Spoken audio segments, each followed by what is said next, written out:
आप देख रहे हैं हमारी खास पेशकश आज की बात। आज की बात में हम बात करेंगे आज भारतीय जनता पार्टी के प्रशिक्षण और अभियान की, जो जल्द ही शुरू हो रहे हैं और बृहद कार्यक्रम बीजेपी ने शुरू किया है। और इसमें खासतौर से कार्य समिति की 3 साल बाद आज बैठक होना है। 21 जून से 30 जून तक के कार्यक्रम है। प्रदेश मंत्री रजनीश अग्रवाल को इन पूरे कार्यक्रमों का प्रभारी बनाया गया है। 18 जून से ये कार्यक्रम आयोजित कर रही है भारतीय जनता पार्टी। 20 जून से 6 हफ्ते केंद्रीय संगठन जो है प्रशिक्षण भी देगा कार्यकर्ताओं को। 21 जून को अंतर्राष्ट्रीय योग दिवस पर प्रत्येक मंडल में 2 स्थानों में कार्यक्रम होंगे। 23 जून को डॉक्टर श्यामा प्रसाद मुखर्जी के बलिदान दिवस से 6 जुलाई तक विचार गोष्ठियां आयोजित की जाएंगी। स्वस्थ भारत थीम पर स्वच्छता अभियान शुरू किया जाएगा। 3 साल बाद बीजेपी प्रदेश कार्य समिति की अब बैठक भी होने जा रही है। 21 से 30 जून के बीच ये बैठक आयोजित की जाएगी। प्रदेश मंत्री रजनीश अग्रवाल को प्रभारी बनाया गया है और इस पूरे ही कार्यक्रम में भारतीय जनता पार्टी के कार्यक्रम के संबंध में हम चर्चा करेंगे अपने खास मेहमानों के साथ। तो हमारे साथ खास मेहमान जुड़े हैं। राकेश सिंह यादव कांग्रेस प्रवक्ता हैं, देवदत्त दुबे हैं, वरिष्ठ पत्रकार हैं। यादव जी आपका स्वागत, दुबे जी आपका बहुत स्वागत। और पूर्व बीजेपी विधायक शंकर लाल तिवारी हमारे साथ जो हैं जुड़ गए हैं। शंकर लाल जी, आपको हमारी आवाज आ रही है? हाँ, प्रणाम प्रणाम, नमस्कार। लगातार बीजेपी जो है समय समय पर कार्यक्रम आयोजित करती रहती है और इस बार भी जो है एक बृहद कार्यक्रम, प्रशिक्षण शिविर, बैठक और अभियान शुरू होने जा रहा है भारतीय जनता पार्टी का। क्या संदेश जनता के बीच और कार्यकर्ताओं के बीच देना चाहती है बीजेपी? शंकर लाल जी, आपसे सवाल। देखिए, भारतीय जनता पार्टी अपने संगठनात्मक ढांचे को संचालित करने के लिए जानी जाती है देश और दुनिया। भारतीय जनता पार्टी हमेशा कार्यकर्ता, कार्यक्रम और कार्यालय इसको हर हाल में सक्रिय रखती है और भविष्य में संगठनात्मक दृष्टि से, देश की दृष्टि से, देश की परिस्थितियों, प्रदेश की परिस्थितियों की दृष्टि से उनमें सारे विचार होते हैं और पार्टी अपने कार्यकर्ताओं को भी अपडेट करती रहती है। आपने जैसा बताया उसी हिसाब से 18 जून से 10 जुलाई तक प्रधानमंत्री के नेतृत्व में संकट का मुकाबला करता राष्ट्र इस विषय पर वर्चुअल सत्र होगा, तो प्रदेश के हजार लाखों कार्यकर्ताओं के बीच जाएगा जी। प्रदेश कार्य समिति को तो मिलेगा ही। इसके अलावा 20 जून से आवाज बैक हो रही। इसके अलावा 20 जून से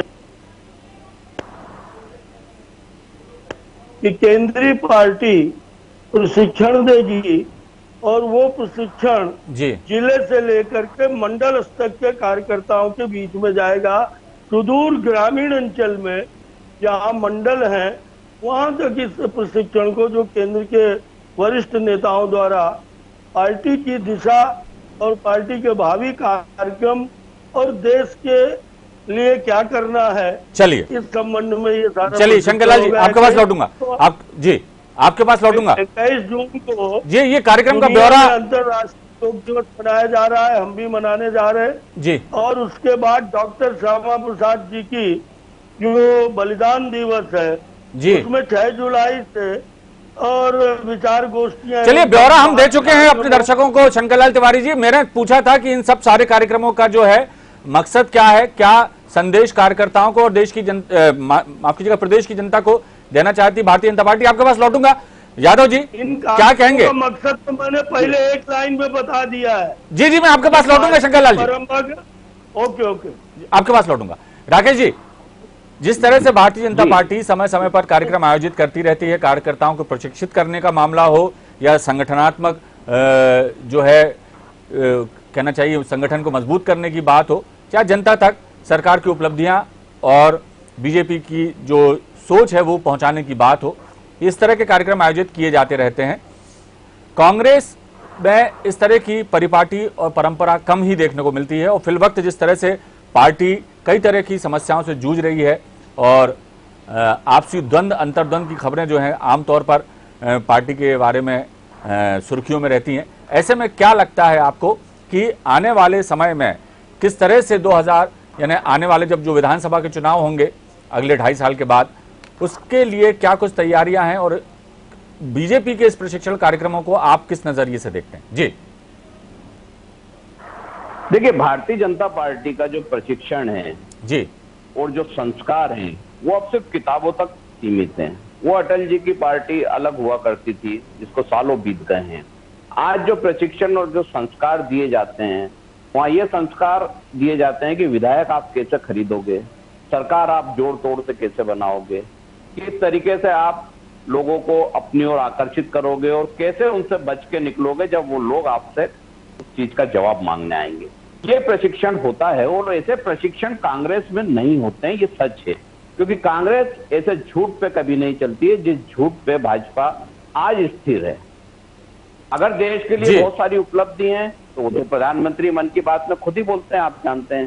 पिछले 2 बार की मन की बात में वो शायरी कर रहे हैं, कहानियां सुना रहे हैं, पंचतंत्र की कहानी सुना रहे हैं, देश की उपलब्धि नहीं बता। राकेश जी, एक बात मैं पूछना चाहूंगा आपसे। जी, आप सुन पा रहे हैं हमें? राकेश जी की आवाज हम तक अभी नहीं पहुंच पा रही। देवदत्त जी, आप सुन पा रहे हैं हमें? ये प्रोपोगंडा है भारतीय जनता पार्टी के असंतोष को दबाने का, जो मुख्यमंत्री के खिलाफ मुहिम चल रही है। अब ये कौन सी भारतीय जनता पार्टी को प्रशिक्षण देंगे? ज्योतिरादित्य सिंधिया की भारतीय जनता पार्टी को देंगे, कैलाश विजयवर्गीय जी को देंगे, नरोत्तम मिश्रा वाले गुट को देंगे, या अन्य किसी गोपाल भार्गव जी को जो बहुत उपेक्षित है उनके गुट को देंगे, या जबलपुर से जो ज्यादा उपेक्षित है विष्णोई जी उनके गुट को देंगे? तो ये तो क्या है, एक नौटंकी है जो 10-15 दिन चलेगी, जिसमें कार्यकर्ताओं को, नेताओं को बांध के रखना और कोशिश ये करना है कि मुख्यमंत्री अपनी पद पे कायम रह जाएं। लेकिन संभावना बहुत कम है, बहुत जल्द यहाँ से विदा होने की संभावना उनकी है। राकेश जी, एक बात बताइए कि ठीक है, ये इंटरनल मामला है भारतीय जनता पार्टी का कि वो किस तरह से अपने संगठन को मजबूती देना चाहती है और सत्ता और संगठन में किस तरह से तालमेल बनाने के लिए वो कोशिश करती हैं, या जिस तरह की बैठक को प्रशिक्षण दिया जाता है वो उनका पार्टी का इंटरनल मामला है। लेकिन देश की दूसरी सबसे बड़ी पार्टी आज भी कांग्रेस है, लेकिन कांग्रेस में इस तरह के आयोजन और अभियान दिखाई नहीं देते, सिवाय गुटबाजी की खबरों के अलावा कुछ भी बाहर नहीं आता। ऐसा कभी भी नहीं लगता कि संगठन को मजबूत बनाने की दिशा में जो है ठोस कदम कांग्रेस द्वारा उठाए जाते रहे हों। जी देखिए, ऐसा कहीं नहीं है। अगर ऐसा होता तो ये कांग्रेस पार्टी 53 साल तक इस देश पे राज नहीं करती। अगर संगठन मजबूत नहीं होता, घर घर कांग्रेस के कार्यकर्ता नहीं होते। आप खुद बोल रहे हैं कि कांग्रेस एक बहुत बड़ी वृहत पार्टी है जिसमें पीढ़ियों से लोग हैं साथ में। आज भी जिस घर में हम जाते हैं एक कांग्रेसी वहां मिलता है। दिक्कत भारतीय जनता पार्टी को इन चीजों की है कि हर जगह उनके कार्यकर्ता नहीं मिलते। दक्षिण में आप चले जाओ तो नाम लेवाल नहीं है। पश्चिम बंगाल में आपने स्थिति देखी कि खरीद के लाए थे, वो सब वापस भाग रहे हैं उस पार्टी में। तो ये कांग्रेस के साथ दिक्कत नहीं, कांग्रेस के साथ हर जगह, हर शहर, हर गांव, हर जिले में कार्यकर्ता है। चुनाव जीतना नहीं जीतना एक अलग एजेंडा होता है। वहां समझौता कांग्रेस अपने सिद्धांतों से नहीं करती है। यही फर्क है भारतीय जनता पार्टी और कांग्रेस में कि कांग्रेस सिर्फ चुनाव जीतने के लिए नहीं लड़ती, देश के लिए काम करती है। और भारतीय जनता पार्टी का एक ही एजेंडा है, चुनाव कैसे जीतना। तो उस एजेंडे पे कांग्रेस आज भी काम नहीं करती है, कल भी नहीं करती थी और आगे भी नहीं करेगी, क्योंकि देश सर्वप्रिय है। पार्टी से पहले देश है, फिर पार्टी है और फिर पार्टी के सिद्धांत हैं। भारतीय जनता पार्टी का उल्टा काम है, पहले उनके लिए सबसे पहले पार्टी है, सत्ता हासिल करना सबसे महत्वपूर्ण महत्वाकांक्षा है और उसके बाद फिर देश की समस्या आती है, हो या ना हो उससे उनका। देखिए राकेश जी, तो कोई भी राजनीतिक दल हो यदि राजनीति कर रहे हैं तो सत्ता प्राप्त करने के लिए ही राजनीति करी जाती है। और सत्ता में हम आएंगे नहीं तो जनता की सेवा करने का जो लक्ष्य, जो विचारधारा के तहत आपके राजनीतिक दल चलते हैं, वो कैसे मकसद हासिल होगा? बिना सत्ता में रहे तो आप जनता की सेवा नहीं कर सकते। तो ये कहना तो ठीक नहीं है कि कांग्रेस सत्ता प्राप्ति के लिए जो है राजनीति नहीं करती। सत्ता प्राप्ति करना अंततोगत्वा सभी का लक्ष्य होता है, चाहे बीजेपी हो चाहे कांग्रेस हो। बहरहाल राकेश जी आपके पास लौटूंगा। देवदत्त जी, आप सुन पा रहे हैं हमें? मैं बता दूं आपको। चलो राकेश जी, आपके पास लौटूंगा। देवदत्त जी से प्रतिक्रिया ले लेता हूं। क्या कहेंगे आपने? जी, शंकरलाल तिवारी जी को भी सुना, राकेश जी को भी सुना। अब बात जो है जिस तरह से भारतीय जनता पार्टी अपने कार्यक्रमों के माध्यम से, अपने प्रशिक्षण कार्यक्रमों के जरिए, समिति की बैठक के जरिए, अभियानों के जरिए जनता के साथ जुड़ने का जो ये प्रयास करते रहती हूँ। जिस तरह के उपक्रम हमेशा ये कार्यक्रम जो है भारतीय जनता पार्टी द्वारा किए जाते रहे हैं, आपने और हमने सब देखा है, और इस बार भी एक कई तरह के कार्यक्रम जो है करने जा रही है भारतीय जनता पार्टी। अब इसको लेकर जो कांग्रेस है उनका, अभी राकेश जी कह रहे थे कि ये सब तमाम जो चीजें हैं सत्ता प्राप्ति के लिए और जो जिस तरह का प्रशिक्षण दिया जाने वाला है बीजेपी कार्यकर्ताओं को, वो कुछ अलग किस्म का होता है। तो आप किस तरह से देखते हैं इस पूरे ही कवायद को? जी देखिए, ये जो अभियान है जी, जैसे वैक्सीनेशन का अभियान, जिसके लिए जन जागरूकता चलाने वाले हैं जी, ये कोई भाजपा का नहीं है, किसी कांग्रेस का नहीं, किसी व्यक्ति का नहीं, ये प्रत्येक भारतवासी का होना चाहिए, पूरी दुनिया का होना चाहिए। जैसे हम और आप लोग कहते थे वन ही जीवन है, जल ही जीवन है, ये किसी एक का नहीं है, सबका होना चाहिए जी। और ऐसे ही वैक्सीनेशन ही अब जीवन है, क्योंकि उसका कुछ इलाज बना नहीं कोरोना का। देवदत्त जी, मैं जो सवाल कर रहा हूं वो बीजेपी के जो आने वाले कार्यक्रमों के मुतालिक बात कर रहा था। जी, भाजपा ऐसे जन सरोकार से जुड़े मुद्दों पर वो अपनी सक्रियता दिखाती है जी, तो उनके साथ जो संगठन के लोग हैं, जो चिंतक विचारक जो रहते हैं कि आम आदमी से कैसे जुड़ा जाए, तो इसके लिए निरंतर सक्रियता जरूरी है। और जब भी कोई संकट आए उसमें सहभागिता, उसमें लोग जागरूकता उसके साथ करना, ये राजनीतिक दल जब तक करते रहेंगे उनकी जनता में स्वीकार्यता बढ़ती रहेगी। और किसी भी राजनीतिक दल को अपने कार्यकर्ताओं को चार्ज करने के लिए भी काम देना पड़ता है। आप किसी को काम नहीं दोगे वो घर बैठ जाएगा जी। तो ये हर आदमी को काम चाहिए। तो भाजपा अच्छी तरह से जानती है, वो कार्यकर्ताओं को पहले बहुत महिमा मंडित करेगी कि देवतुल्य कार्यकर्ता है जी, फिर उनको काम पे लगाती है जी। तो ऐसे ही अब कांग्रेस में एक समय कार्यकर्ता सेवा दल के माध्यम से प्रशिक्षित होते थे जी। लेकिन अब क्या होता है, जब काम बनता है तो चारों तरफ से अच्छी चीजें आने लगती है, बिगड़ता है तो तब ऐसे ही। अब कांग्रेस में आज आप देखें प्रदेश में जी, वैसा नेतृत्व नहीं हो रहा है, न वैसा कोई कार्यक्रम संचालित हो रहा है। कोरोना के दौरान कांग्रेस को व्यापक स्तर पर काम करने की जरूरत थी। एक सशक्त विपक्ष की भूमिका में बहुत ज्यादा काम करने की जरूरत थी, वो नहीं हो पाया क्योंकि संगठनात्मक दृष्टि से जी ऐसा मार्गदर्शन और प्रशिक्षण नहीं हो पा रहा है जी। तो ये देखो, आप जो करेगा वो टिकेगा। अब वो नहीं है कि कोई जाति के आधार पर, धर्म के आधार पर, क्षेत्र के आधार पर वोट ले जाए जी। अब तो जी समय बदल रहा है जी। अब तो जो काम करेगा वो उसे जो है जनता सत्ता का ताज पहनाएगी। शंकर लाल जी के पास लौटता हूं, देवदत्त जी आपके पास लौटूंगा। शंकर लाल जी, अभी जैसा राकेश सिंह जी कह रहे थे और देवदत्त दुबे जी ने भी कहा कि हर हाल में कार्यकर्ताओं को चार्ज करना बहुत ज़रूरी है और कहीं ना कहीं कांग्रेस की तरफ से चूक हो रही है। और जिस तरह की बात राकेश जी कह रहे थे कि बीजेपी के जो प्रशिक्षण कार्यक्रम है उनका मकसद अब बदल गया है, क्या कहेंगे? आदरणीय देवदत्त जी जो है सच में प्रदेश के मार्गदर्शक पत्रकार हैं जी। और उन्होंने तमाम सत्ताएं देखी हैं और उन्होंने भारतीय जनता पार्टी को बहुत ही नजदीक से देखा है और उन्होंने अपनी बात बहुत अच्छे ढंग से कह दी है जी। और मुझे तकलीफ ये हो रही है, तकलीफ नहीं, मैं सोच रहा हूँ कि आपने कांग्रेस के मित्र आदरणीय यादव जी से जी पूछा था कि भैया बीजेपी ये सारे कार्यक्रम कर रही है, कार्यकर्ताओं को निरंतर काम दे रही है, उनको सक्रिय कर रही है, अपने विचार, अपना एजेंडा, अपना भावी कार्यक्रम लोगों तक परोस रही है जी। आप 1923 में किस ढंग से क्या करोगे जी? वो कोई जवाब नहीं दे पाए। उनकी बॉडी लैंग्वेज भी इस ढंग की थी कि इधर भी कही उधर भी कही और खुद क्या कही उन्हें खुद नहीं मालूम। उन्होंने कहा कि 1923 की तैयारी के हिसाब से उन्होंने बताया कि 53 साल तक हम इस देश में राज करते रहे और इसलिए हम चुनाव जीतने के लिए कोई काम अब नहीं करते। 53 साल तक चुनाव जीतने के लिए सब कुछ करते रहे, गरीबी हटाएंगे, समाजवाद लाएंगे, प्रीवी पर्स खत्म करेंगे, चुनाव जीतने के लिए करते रहे। और इसलिए मेरा सुझाव है यादव जी के माध्यम से, यदि आप राजनीतिक दल चला रहे हैं, आपने भी कमेंट करी थी, राजनीतिक दल चला रहे हैं और चुनाव जीतने के लिए काम नहीं कर रहे, तो कृपया आप एनजीओ बना दीजिए कांग्रेस को। गांधी जी ने भी कहा था कि ये कांग्रेस पार्टी अब समाप्त कर देना चाहिए, इसको डिस्ट्रॉय कर देना चाहिए।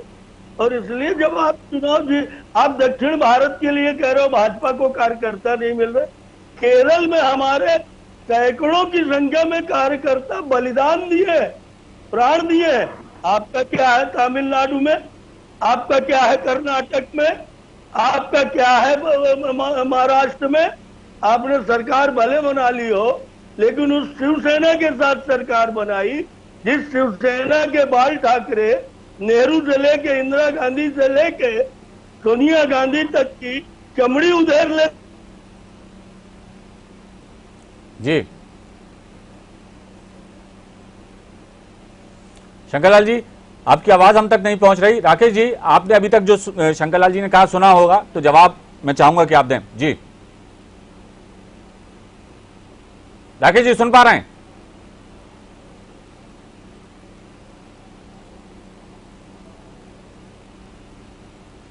राकेश जी,